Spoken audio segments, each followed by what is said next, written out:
Hello and welcome. I'm Liam Clickinger, Director of APA San Francisco. American Photographic Artists is a not-for-profit trade organization built by photographers for photographers and exists to provide business tools and creative inspiration which help photographic artists of all levels run a smarter, more creative, and profitable business. I'd like to thank all of our current members for your continued support and encourage that if you're not currently a member, you visit us on the web at apanational.org to learn more about membership and its benefits. Today, I'd like to introduce one of our local members here at APA San Francisco, Jon Milavec, who has graciously volunteered to help our chapter create and share inspiring content for and about our photographic community.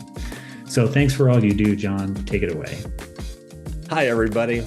My name is Jon Milavec, and I own Mixed Bag Media, a video and photo production company with offices here in the Bay Area and in Atlanta, Georgia. We are starting a video interview series with photographers all around the Bay Area and elsewhere. But in particular, we're going to be talking with winners of the Something Personal contest that we hold every year. And so, this isn't just about how someone captured the image that won, but why they captured the image that won and all the work that goes into it and the thought that goes into it. We're really looking forward to learning about how somebody does what they do, but also the thought processes and the team and the relationships that make an image happen. And so today we've got Dan Simmons with us, a product photographer here in the Bay Area, who's more recently been getting into video work as well. And so, Dan, tell us, who are you and tell us about your work. What do you do? Well, I'm just a guy, but yeah, it's been a journey with my photography and just discovering who I am as a photographer, and yeah, I can kind of get into a few different points about why I'm here. So yeah, pretty much how I got into working, it was just going through school, went to the Academy of Art, and really discovered my passion for product photography. Specifically, I tried all the different avenues like fashion, food photography even, and really landed on product photography. I just enjoyed it, became obsessive about it, and then I started working with other product photographers that were professional during my time at school, and just really kind of fell into that world of e-commerce and commercial photography, and yeah, I really enjoyed it, and now I'm doing it. So okay, well, yeah. So all right, I want to take a step back because Sure. I read on your website a story about you riding a bike across country and taking photos all along the way. Yeah. And so, number one, I want to know why you did that. Yeah. But number two, from that, I was like, well, obviously this guy would be a documentary person. Right. So I'm curious how riding your bike that far, shooting all along the way, did that make you say, you know what? I love being in a studio way more. Tell us about that trip, but then also that transition of kind of how that related to what you do today. Sure. Yeah. I mean, that was quite the journey. So I was 13, 14. So the conversation kind of happened when I was 12 with doing a crazy trip like that. So just to add another layer to it, I was very young. And my parents were very open to letting their son go off into the crazy and weird world that we live in the United States. It's like, okay, parents, but yeah, so how did I get into that? We started doing like little bike rides around the East Coast. I'm from Connecticut originally. So we, had some family friends that just enjoyed cycling, and then doing little like 30-mile rides to 50-mile rides to maybe 150-mile rides, like multiple day cycling adventures. And it was just something that I was just like into, and my dad was into, and his friend and a couple other, his daughter and another friend got into. So we ended up just kind of doing that. And then all of a sudden, when I was 13, the idea of going cross country was there, and we just decided to start planning for it and figuring out logistics.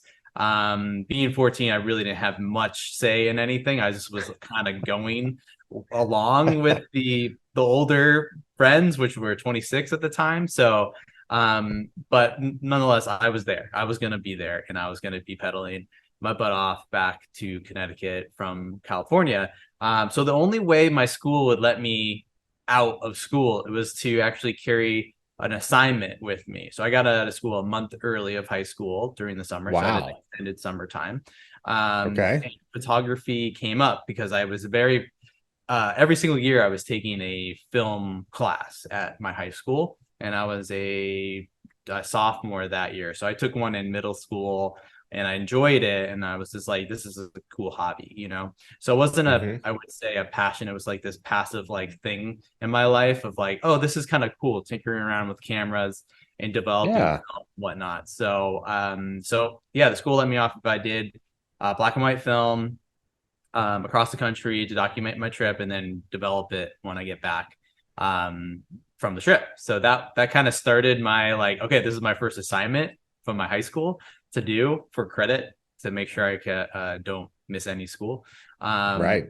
So that's where it kind of started. Yeah. That's quite a start. Yeah. Well, and so, um, from there, what made you think, like, what led you from that experience Mhm. to focusing on photography in college and then really thinking of it as a career path? Yeah. So speeding up way past 14. Yeah, so I got back from that trip, developed the film. Wish I didn't do that because all the negatives were really thinly, like there was hot, cold, like 150 degrees in my bag to like negative degrees in around the area, just all kinds of elements. So all those negatives came out really thin. Some were usable, some weren't. So it was kind of like a disaster and realization of my like first big fail in a way in the photo industry, right?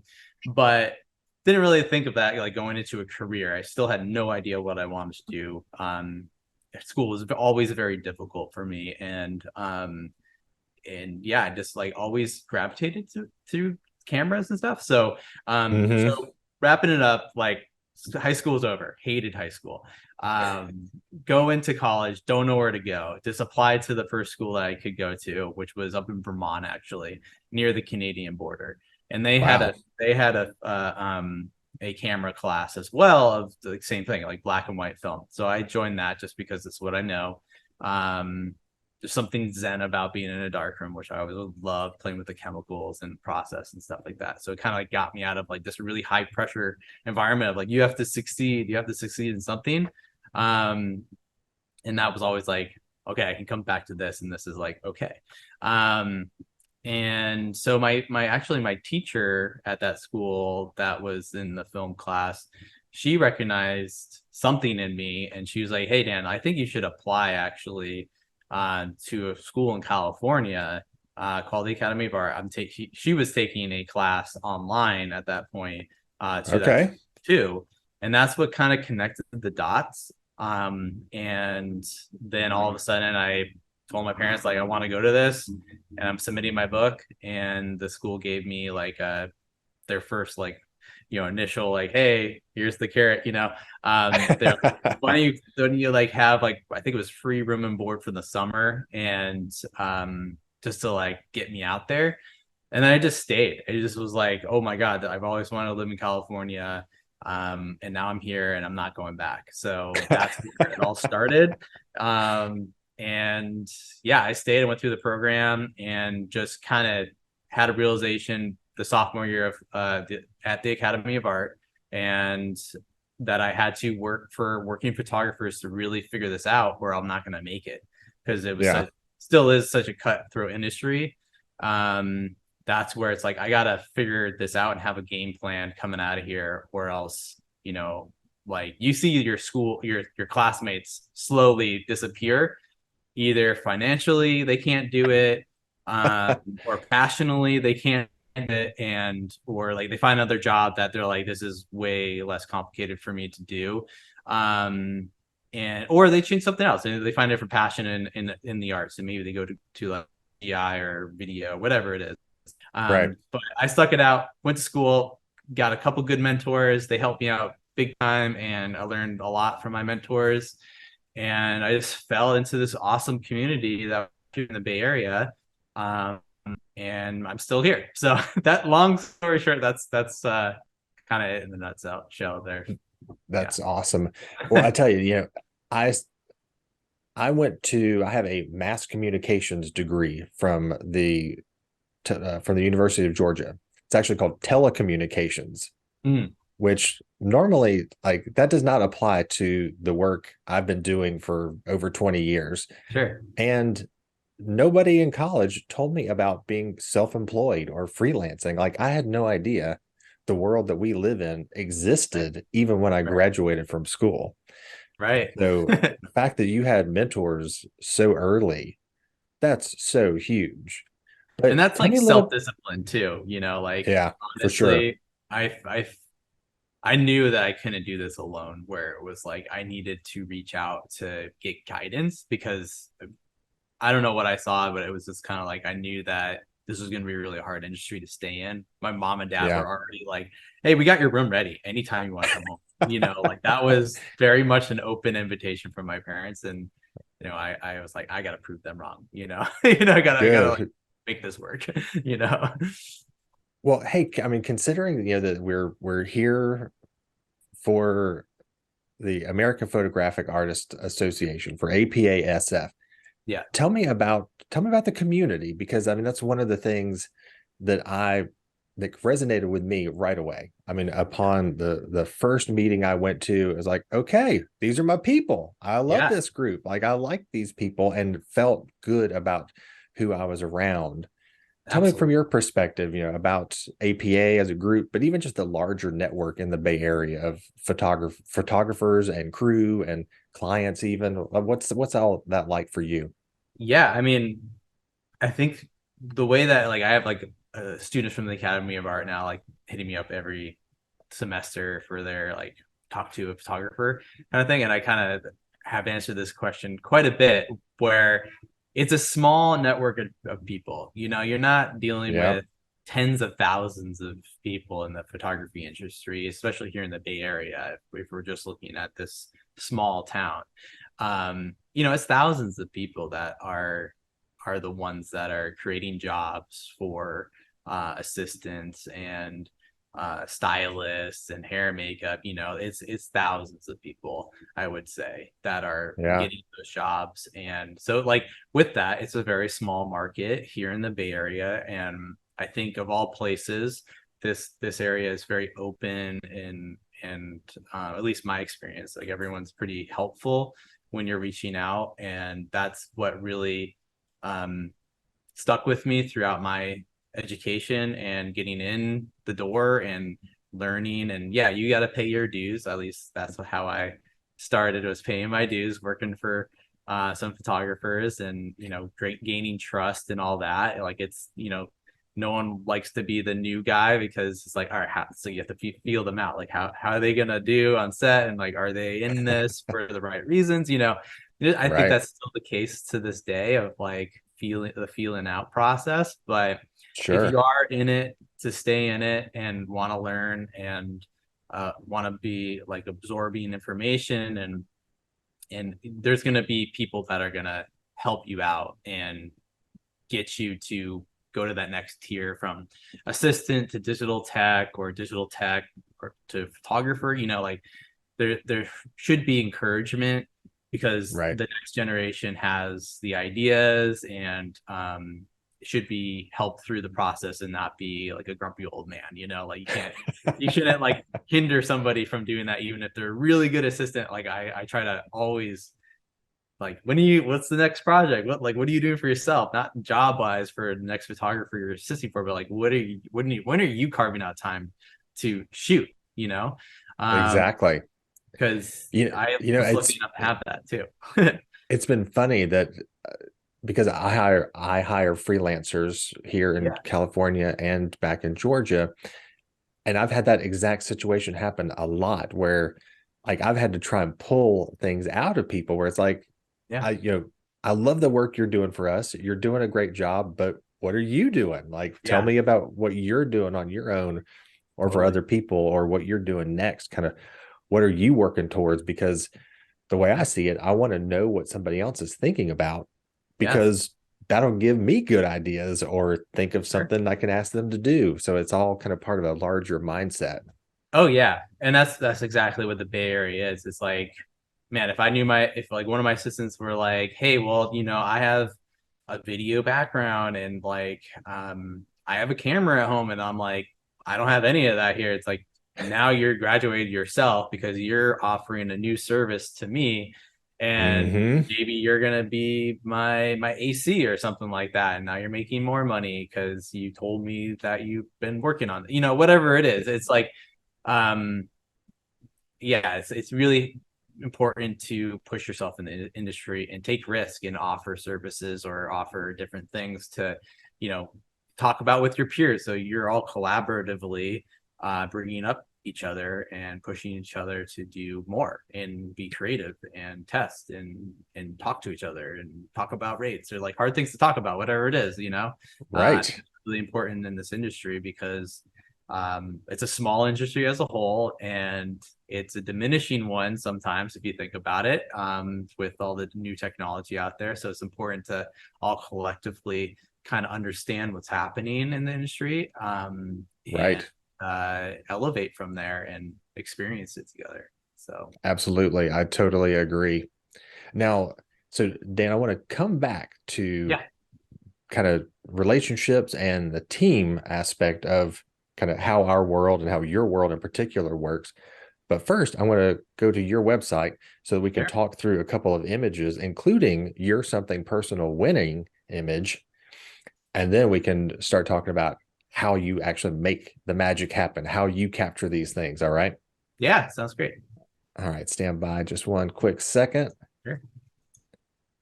Okay. Here we are on your website homepage. Awesome. And, one of the things that I noticed right away from scrolling just on your homepage is how colorful your work is. I love how colorful and shiny your Yeah, thank you. work is. I Like don't know how'd you why. Like, I honestly, if I get this asked all the time, it's like, why? Like, why are you so bright and colorful? It's like, I don't know why that style has stuck with me, but it's something I'm always gravitated to. It might be something to do with who I work with, for stylist positions and stuff, but it's, I don't know, very impactful, I think. And I also it came is, it's eye catching. I mean, for sure. Yeah, yeah. And I started like in the industry, like shooting really dark things. So I think there's this place in me where I don't want to go back to the really dark and edgy lighting that I used to do. And this is like the polar opposite of bright and loud and I'm here vibe. And so I'm Uh-huh. just running with that, I guess, right now. I like it.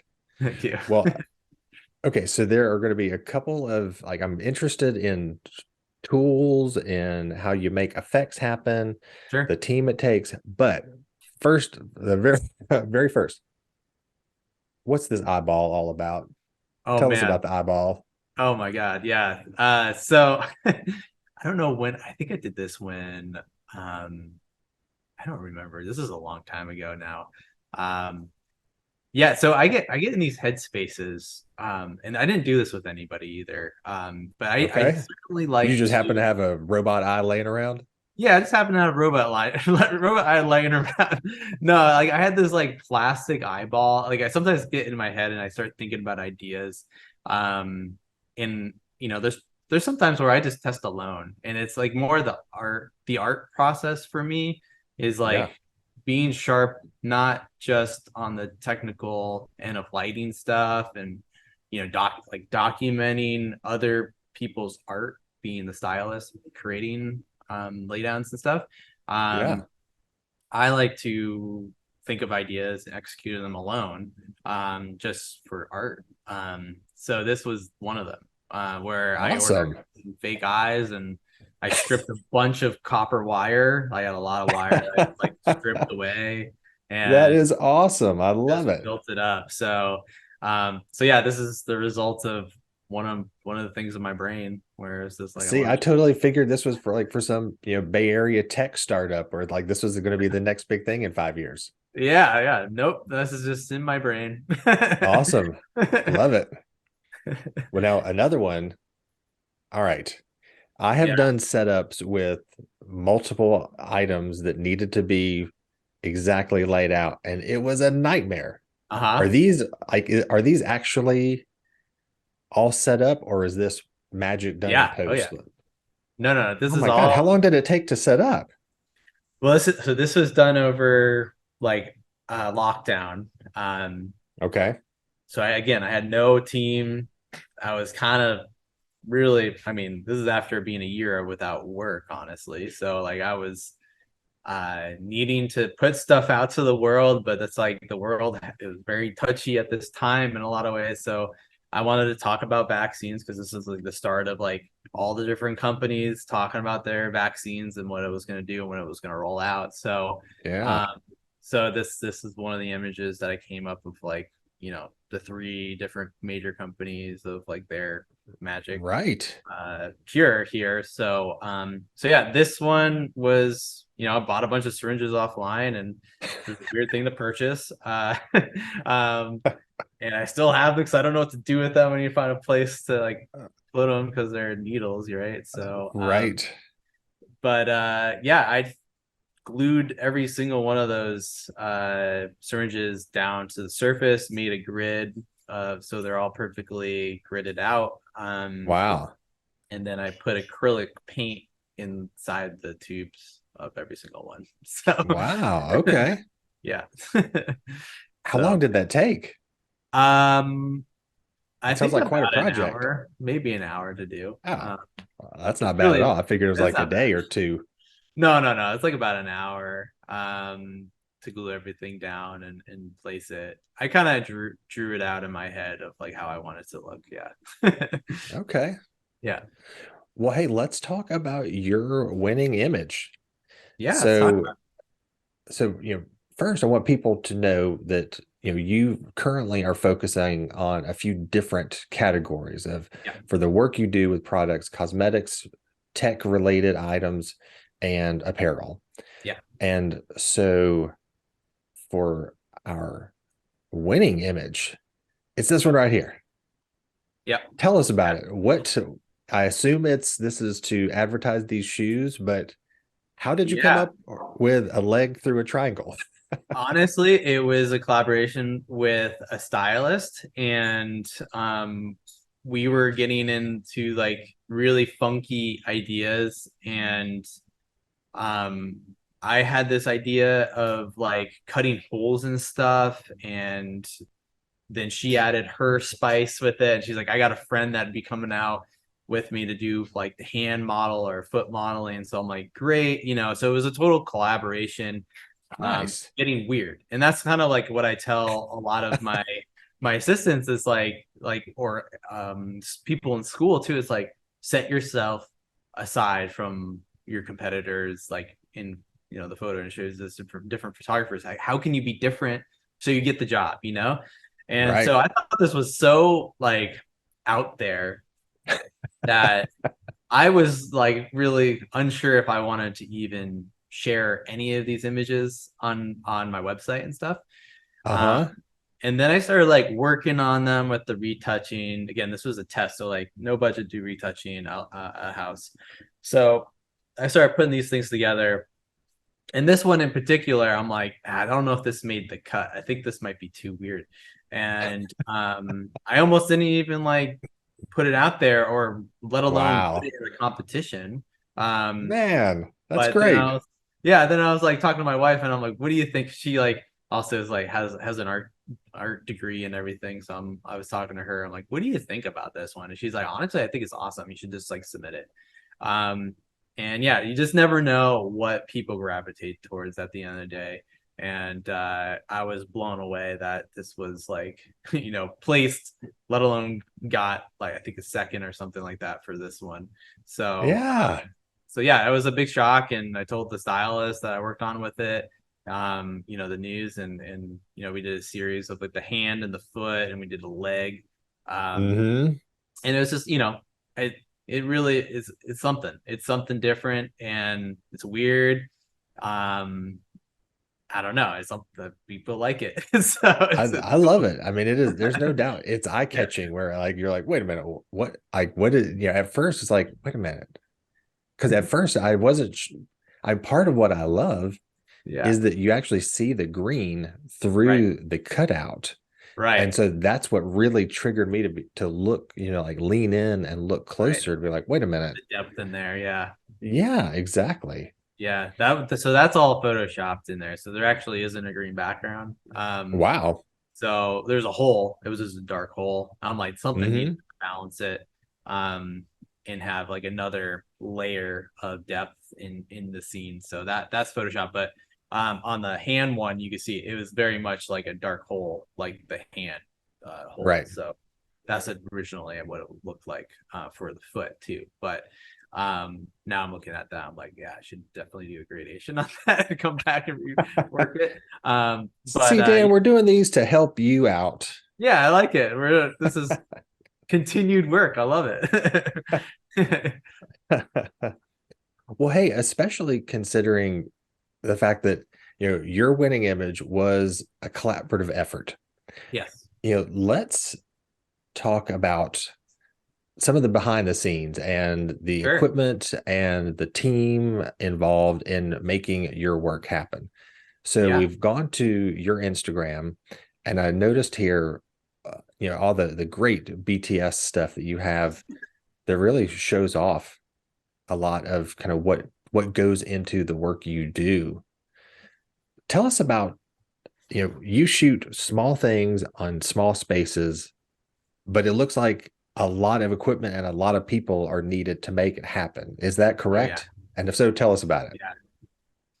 Yeah, it's a real interesting process, honestly, because not everyone knows that you need a team to pull off small objects. I get a lot of clients, and sorry, clients, if you're watching this, but like not everyone understands the process. So there's a lot of education in presenting your process as an artist to the client, of like helping them understand what actually goes into shooting, just some silly flip-flops or shooting a can or shooting a bottle of wine, and like all the people that you need to have on set, because it takes an army sometimes to pull it off, even for the simple objects that isn't like model or celebrity shoots and stuff like that. That has a lot more people involved, but sometimes could be product photography could be even more than that, depending on the scene that you're building, the kinds of products you're shooting, whether you're not shooting video or still photography. There's different teams for both. And yeah, it sometimes can be like at minimum a 3-person team. And at the biggest team I've had was probably like 8 crew related. Wow.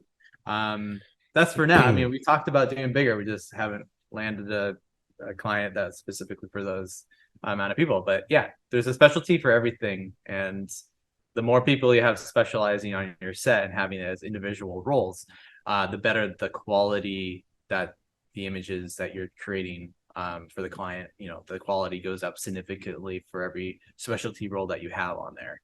I've had to educate a lot of clients to that exact idea. That's like the more specialized crew that we can have, the product is going to be even better. Yeah. And so yeah, I understand that fully and agree. Yeah, it's a difficult conversation to have, but when you have the right crew and you have the right, I think vibe is a really big thing as well. I interview everyone I work with if I can, unless it's like a client that has a set person that they like to work with. But if I'm picking the crew, I interview everyone, and I try to like understand everyone is gonna be, you know, having this kind of vibe on our set, hopefully, and have it be fun and goofy, and but like most importantly, getting the work done at the end of the day. So Agreed. I mean, one of the things that I've said on many occasions is that I like to work hard, but also I'm part of what I love about what we do is that there is an opportunity to have fun. I mean, yeah. having fun is a specific goal for my work. Yeah. No, it's important. And I don't know, like having having a client be on set too versus being in the office, or these days, like maybe you're at home, you're working remotely, coming over to the studio, um, Right. is often like a break and like a hopefully a fun process for a client to be with us, Hmm. because you keep it real, they're understanding the process then, and they're becoming better clients for the next photographer, whether it's with me again or somebody else. They're gonna have a better understanding on like how things go and how you know they should look towards their photographers and what quality they were used to or want to push further. You know, so it's a two-way street for client and photographer to really show, you know, what's involved and what kind of vibe to have on set too. So at least that's what I think. You know. No, I totally agree. I hear you loud and clear. Because a lot of clients I work with tend to not be agency people, but I work with clients directly. I have Yeah. businesses or colleges and universities, and so the people I work with tend to have like they need to focus on other stuff other than video and photography. Right. They just need it done. Right. Yeah. And so, there's a lot of education in like, here's what I need from you, and then you can go back to what you need to do. But Exactly. especially for those times when they can be on set with you and be on shoots with you, and it's like, oh, that's why this Yeah. is so good. That's why this is cool, or why Yeah. this is so fun. It's like that 2 second fix in your mind is actually an hour fix. You know? And they're like, oh my God, I had no idea. So yeah, no, Well, it's fun. well, hey, tell me a little bit more about here. Just one second. I'm going to leave your Instagram Sure. and get back to the website because I want to talk about the some of the technical aspects of what you do and kind of how like does it always work? How does it feel when it works or not? Yeah. Like there, when I've heard about product photography, I hear a lot about drops and slides and things like that. Like, tell us some of the lingo and Sure. used, and how many times does it take to get a splash just right? Man, yeah, I'm definitely considered the liquid photographer in a lot of people's eyes. And there's something like just satisfying about shooting liquid for me, and I don't know, having an Okay. understanding of liquid too, like knowing like surface tension and like for certain effects that clients call out, it's like, okay, that's going to be difficult because of the surface tension of this liquid and that whatever, you know, like you go down, it's more you tapping into my like engineering mindset, not that I have an engineering background, but it's, you know, like that's definitely a huge process because I'm very hands-on as a photographer. I have like all the tools, like carpentry tools, to like I've made sculptures, like I have like this bigger background about me, Mm-hmm. that I just like self-educate myself on like how to make stuff and how to learn stuff, um and that kind of comes across with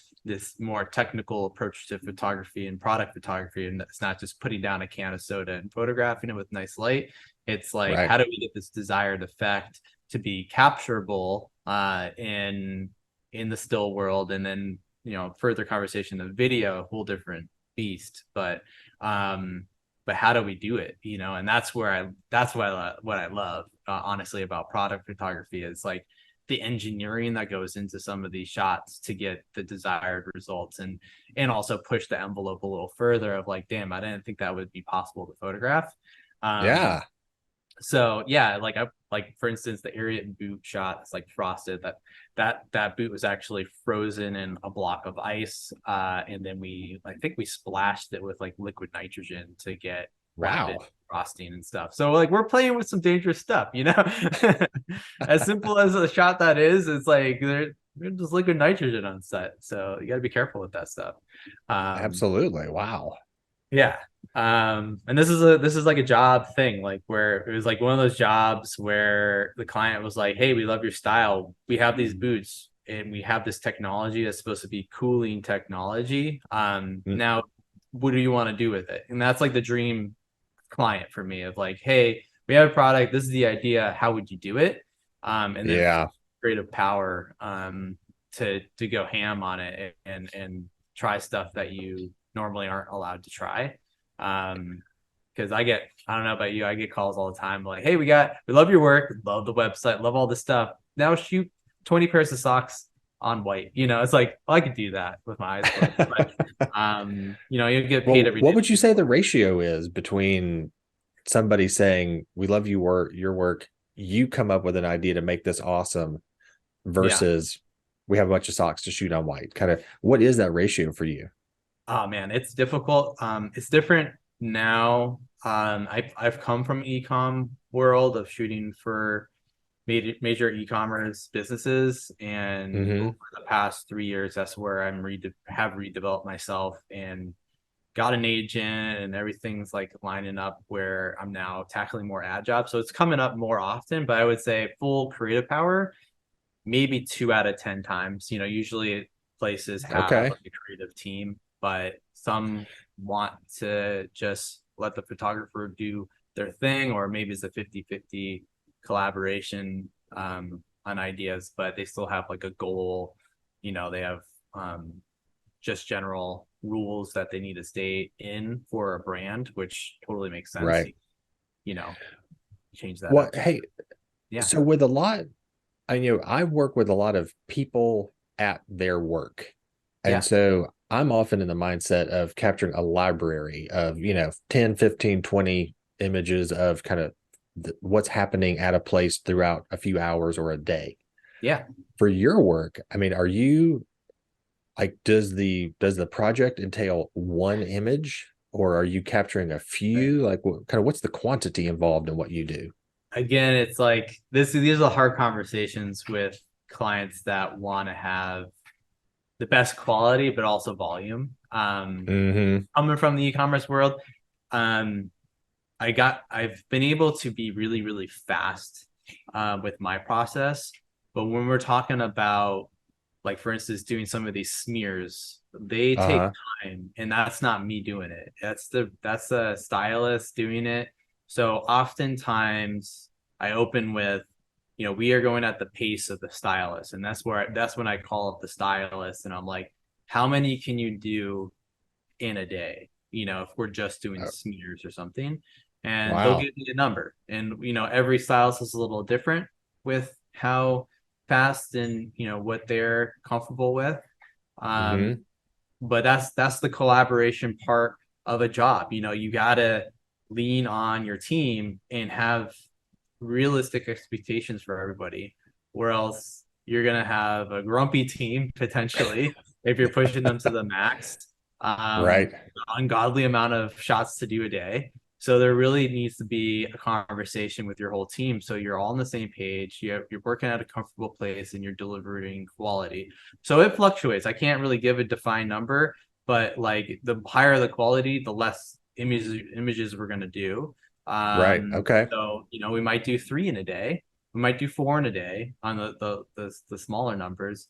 But if it's simple enough, we have enough lead time for preparation, it could be in the teens. It could be in the teens, depending again on like a bunch of different variables. So it really is, every client's different, every outcome is different. Um, as my team and I practice all these combinations, you start to understand how you can estimate for that for a client, of Right. what they should expect and what your team should expect.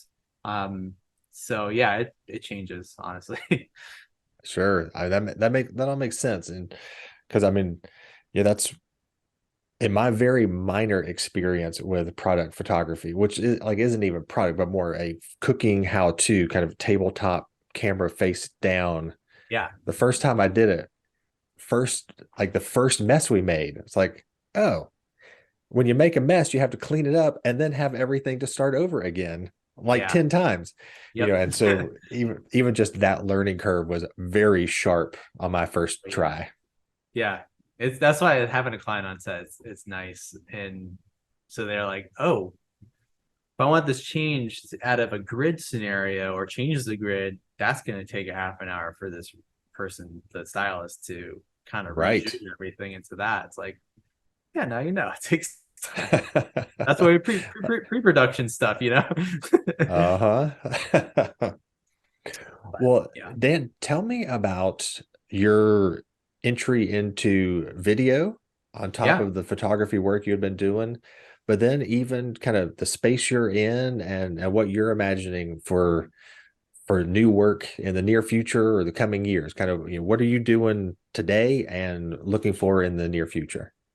Yeah. So video is definitely new to me, but it's something that has been always been like, it's like the same kind of fascination with photography in the beginning. It's like, this is really, really cool.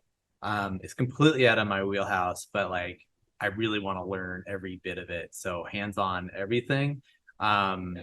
And for all the people dedicated in the video world, I'm sorry. I know there's like structure and process and, everyone has a role, but like, I'm that guy where I like to understand every part and learn it because I haven't had that full education in the video world. But yeah, so it's my new project where I'm tapping into video, and same thing. I call around to the other DPs I know, and I've been fortunate enough to get suggested to me of like a fitting person to help me along and understand the different departments and the different equipment that's so different from photography. But the main goal of me getting into this out of the pandemic, which was like, okay, I got to do something big coming out, Mm-hmm. and so I was on unemployment, to be straight up. Like, I was on unemployment. I took $2,000 out of my unemployment thing that I nestled away. I'm like, I'm going to put $2,000 into renting some equipment and calling in all the favors of everyone I know to like Man. make a reel that would be the intro to like ultra slow-mo stuff. And I used like a beta or ultra slow-mo camera that was new that year. And just to get something and help me understand like how much is involved with doing this next specialization, which is even smaller than product photography, I think. There's only a certain amount of people on the West Coast doing like ultra slow-mo or product related specialty videos. So I wanted in, Yeah.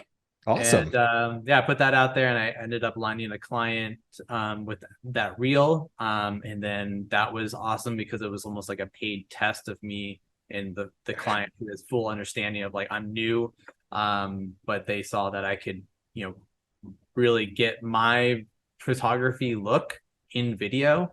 And that was my goal too, is like, can I translate my style to video? So they're really, really awesome to let me tinker and develop my skills on a job, which was a dream scenario, honestly. That's fantastic. Yeah, very fortunate with that situation. So but now it's like, okay, next year I want to get into it more and get some more other clients that would be interested in going into video, because it is, a lot of the desired outcome for clients is like, we want photo, but we also want video. So it's like, we gotta do both at this point. And so you are hearing that a lot?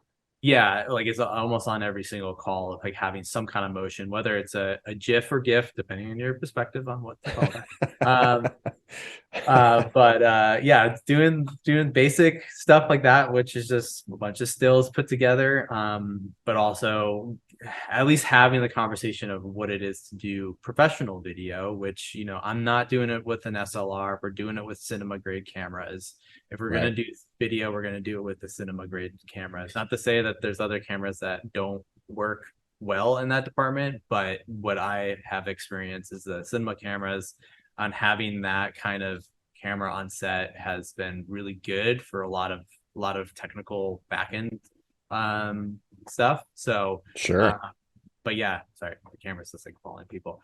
That's okay. Yeah, so it's been an awesome process. I've been able to work with a handful of people with the ultra slow-mo stuff, using phantoms and using red cameras, Nice. Sony cameras, and like been currently being educated on the RE cameras. So so there's the right tool for the client, right? And that comes down to price point and budget for the client. So, you know, I could do a job with an SLR just for budget's sake, or we can go ham on the other end of the spectrum with the ultra slow-mo phantom cameras and having that be the big camera on set. It just, again, it's all like catered to the client's expectations and budget and needs. And then it's up to the way that I look at video is like, I'm the problem solver with a lot of the stuff. I'm putting everyone together into one space and we're executing. And it's been an interesting process that I'm excited about, but I want to get on to like more of the like motion control, special effects, you know, doing all that. That's where my engineering brain is like really loving that new process of like, this is a whole bunch of new problems I need to figure out, and how do I do it? Who do I need to call, you know? So it's been fun. It's been fun, but intimidating at the same time. So absolutely. Yeah. Well, I mean, I think that's one of the things that I find most fun about our work of video and photography is that it doesn't matter how long you've been doing it. There's always something new. There's always a new challenge. There's always something intimidating, but also always something exciting too. Yeah, absolutely. Yeah, it really takes, and that's where we're going back to the team conversation. That's where it takes on the video side. You need like so many people to pull it off the right way, and you have those special departments that you're able to lean on and know. Like, you check in 1,000 times throughout the day, like, are we good? Are you good? Do you feel good about this? You know, before we move on, because like you said, like the cleanup on video, like for doing like some of those splashy shots, like to reset is like hours, you know, sometimes. Right. So, yeah, you really want to make sure you nail it. You want to make sure you nail it in a reasonable amount of time, and, you know, client expectations, like how many you get done in a day, you know, that it all comes down to that. So so anyways, that's the good part of getting into video. I'm learning, and I'm going to be doing tests and failing on tests. Like I tell everyone, fail on a test, don't fail on a set, you know, as much as you can. And it goes back and forth with video too. You want to test video, you want to test photos, and educate yourself and learn from your mistakes. You know, that's what it is. But yeah, I think that part two of your question is like, what is the space I'm in? So this is my studio. So live work. My wife's over there. So yeah, we have a little small spot here in Oakland, and it's perfect for small, medium projects for our clients. And we've had a lot of fun. We've done a lot of crazy stuff in here with all the video projects. I haven't done a video project outside of here yet. It's been all tiny space, and I've run extension cords to everywhere, including my neighbors, to get extra power. You know, it's been pretty wild to learn doing what it takes to make it happen. I like it. Exactly. So, but yeah, for next year, we're going to be launching a new company that we're currently drafting up. But in the nutshell, we're not only going to be photo video. My wife is a branding in the branding related department, so we can kind of take a client and walk them through you know, what it is to make a new website for just, you know, shell work, or you know, illustration stuff, and kind of take a client and have them throughout the whole process of, we'll design your layout, marketing materials, and rebrand them fully, and then with that comes the asset needs. So then we're able to, all right, this will be good for you to create photos for, this will be good to do videos, and we just keep it all under one roof. So we're like a boutique creative services company, I guess. It's gonna be it. That sounds fantastic. Yeah.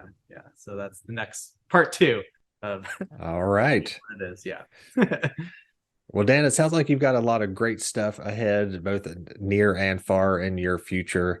So thank you so much for taking the time to be with us here today and tell us about you and your process and kind of, how you do what you do. And, so we look forward to seeing and hearing more about your work. Thank you. But for everybody, all the viewers out there, sign up for our newsletter. Make sure to check the APA SF website regularly and Instagram feed, especially for upcoming events.